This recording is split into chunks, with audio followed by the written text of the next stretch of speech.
今年2026年出年呢2027結合埋呢就叫做赤馬紅羊，有啲又稱之為赤馬紅羊劫，寫到好大鑊，就大家吹水都唔使點抹嘴㗎啦。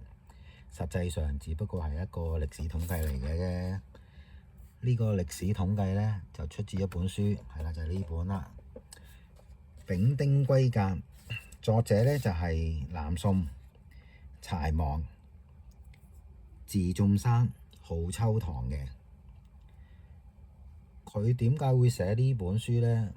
呢度我就斷估嘅啫，就係話喺1126年就發生咗啲好大鑊嘅嘢，靖康之變啊，或者叫做靖康之恥。女真族打到北宋嘅首都，1127年呢，就連皇帝都捉 Q 埋添。咁呢樣嘢梗係對於柴望嚟講就非常之叫做傷心啦，應該係，或者話叫做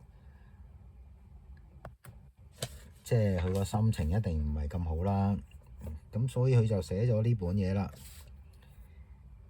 寫呢本嘢就希望俾朝廷，就朝廷可以重視下。結果天子老爺，喂大佬，你寫啲咁即係叫做咩啊？咁唔老禮嘅嘢，大家利是咩？冇人睬佢，跟住仲要坐埋監添。咁啊好彩佢都有啲朋友叫做德不孤就必有鄰啦。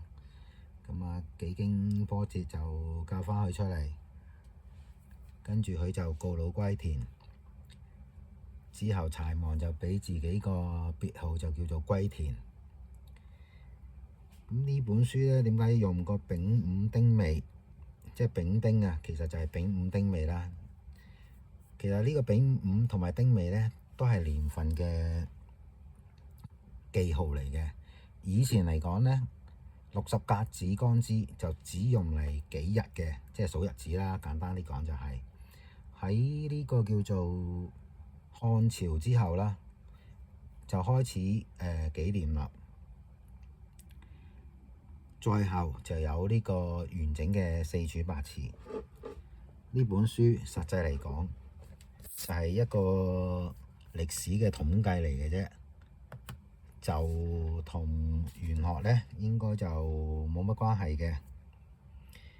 我哋所以就係應該以就係睇歷史嘅角度呢去睇呢本書，就唔係話用啲玄學去吹水嘅。不過而家大部分啲傳媒揾人講呢個丙丁歸鑑嗰陣時，都係揾咗玄學佬或者叫風水佬啦，走嚟大家一齊吹水。咁如果你話一定要同玄學扯上啲咩關係呢？書入邊應該都有嘅，但係佢講嘅嘢呢係星象嘅記錄咯。一般嚟講，重要嘅歷史事件呢都會有記錄低星象嘅。嗱，呢度喺書入邊有嘅地方，我就係咁依讀一段啦。8月，星撥於東方，長敬天，閩月王影擊南月。嗱，呢啲好明顯係星象嘅記錄嚟㗎啦。其實你睇翻其他嘅歷史書呢，其實都會有嘅。好啦，下低仲有一段仔嘅講埋啦。元平元年丁未，有流星，大圓月，眾星皆隨西行，4月帝奔。嗱，呢啲都係啦，重要嘅事件呢，佢都會有叫做星象嘅記錄嘅。呢個就係話，你一定要同玄學有啲咩拉楞啊？咁我係咁意喺呢度整翻兩段仔話俾你聽啦。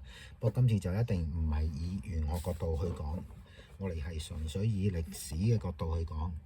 即係正如司馬遷都講啦，究天人之際，通古今之變啦。咁我哋不妨就以呢個叫做統計嘅方法，以呢個丙丁啊，60甲子一循環，即係60年，佢就會重複一次啦。即係重複一次叮下你啦，即係或者叫做提醒下你啦。等你有個心理準備，喂，可能真係有啲事喎。咁我哋就話不妨以呢個丙午丁未作為一個時間點就取樣，然之後睇翻呢個時間點嘅前後就有啲咩事發生，咁我哋再去推算之後可能係啲咩事嘅發生咯。丙丁歸鑑呢本書嘅具體內容呢，我就唔講啦。咁我都以呢個丙丁叮一聲咁樣取樣啦。取樣第一次講咗呢個朱元璋先，就係話朱元璋佢係1368年就登基嘅。咁之前6667就一個丙丁啦，就同你叮一鑊啦。咁再之前1352年，朱元璋就到咗亳州，投靠呢個郭子興，加入紅巾軍。咁佢都要一路發展落嚟㗎，唔可能一鋪過做咗皇帝㗎嘛。咁所以我就話，我哋以呢個時間點取樣之後呢，真係要睇翻前後有啲咩事發生，然之後再一個記錄，再去斷估之後啦。去到1366年之後呢，基本上朱元璋呢應該就統一咗江南㗎啦。咁當然去到1368年登基呢啲就變咗好正常啦，係咪？咁呢個就係第一個啦。咁第二個呢，好就係呢度啦。呢度呢就係鴉片戰爭。鴉片戰爭呢係1840年之後，1846、47又係一個丙丁同你叮一聲啦。跟住1850年道光就瓜老襯。咁你咪睇到咯，呢度咪一段時間入邊，即係啱啱好取樣嘅時間前後啲事發生啦。咁中間仲有啲咩呢？就係太平天國啦，即係話洪秀全應該1843年啦就拜上帝，跟住又可以組織到群眾啦，就搞咗個太平天國出嚟。咁你咪呢啲咪係事件咯，即係對清朝嚟講係絕對有好大嘅影響嘅。以歷史角度去睇啦，就鴉片戰爭呢，其實就係打亂咗呢個傳統東亞中心秩序。對於清朝嚟講呢，佢就冇乜即係接受教訓嘅，即係冇乜改變，繼續做皇帝。反而就係話驚醒咗日本，日本呢就有危機意識。咁佢都係喺呢個叫做西方列強啦，船堅炮利衝擊之下，覺得有啲唔妥喎，咁要改變啦。跟住所以就有明治維新。明治維新之後呢，日本基本上一路發展就去到2次世界大戰㗎啦。咁就呢度唔講啦。翻去清朝呢邊呢，就係佢喺鴉片戰爭之後呢，甲午戰爭呢又輸咗俾日本。1908年就光緒帝11月14日駕崩，之後一日呢就係慈禧都走埋添。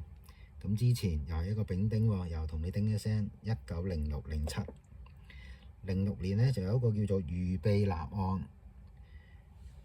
預備立案先行釐定官制餘呢啲小事啦，不過係個歷史，咁我都講一講。07年呢就可能大鑊啲，1907年啦，車大炮出現啦，唔係呢個叫孫大炮。佢出現咗之後呢，有同盟會。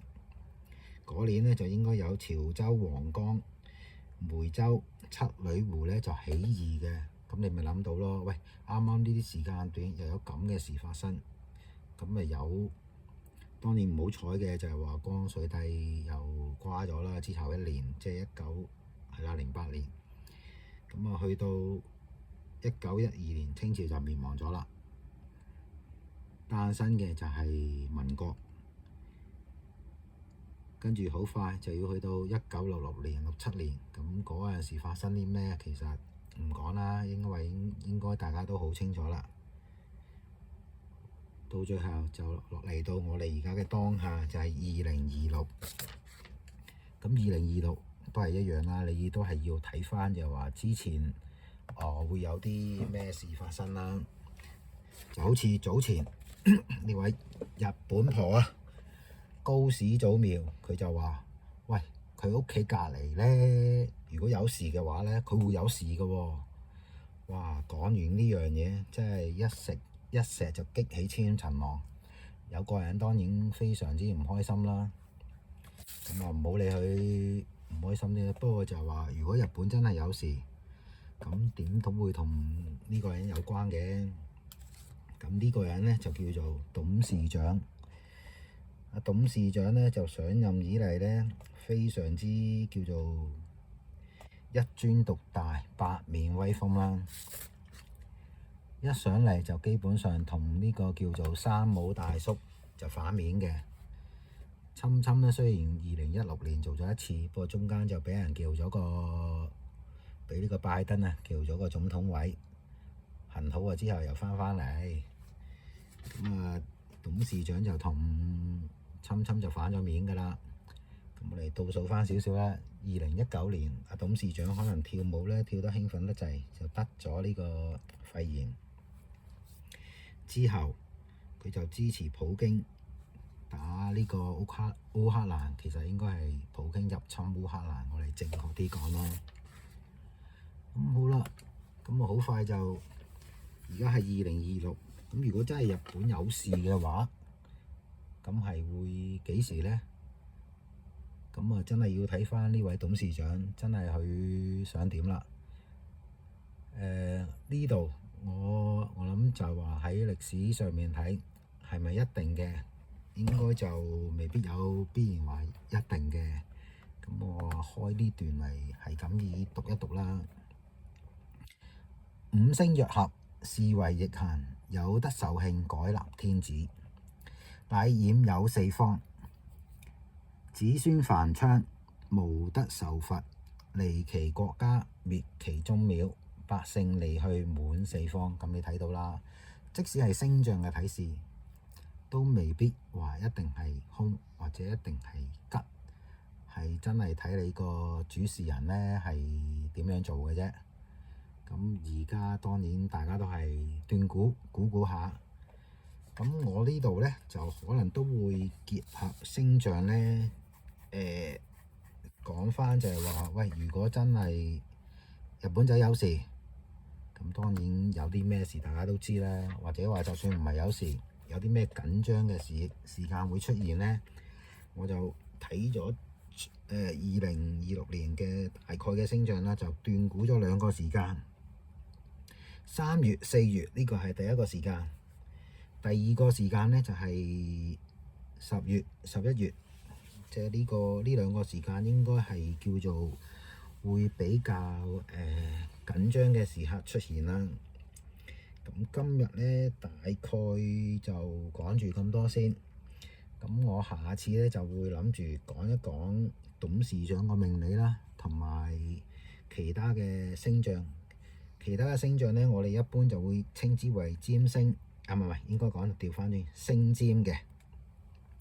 咁今日大概講嘅嘢係咁多先，多謝，拜拜。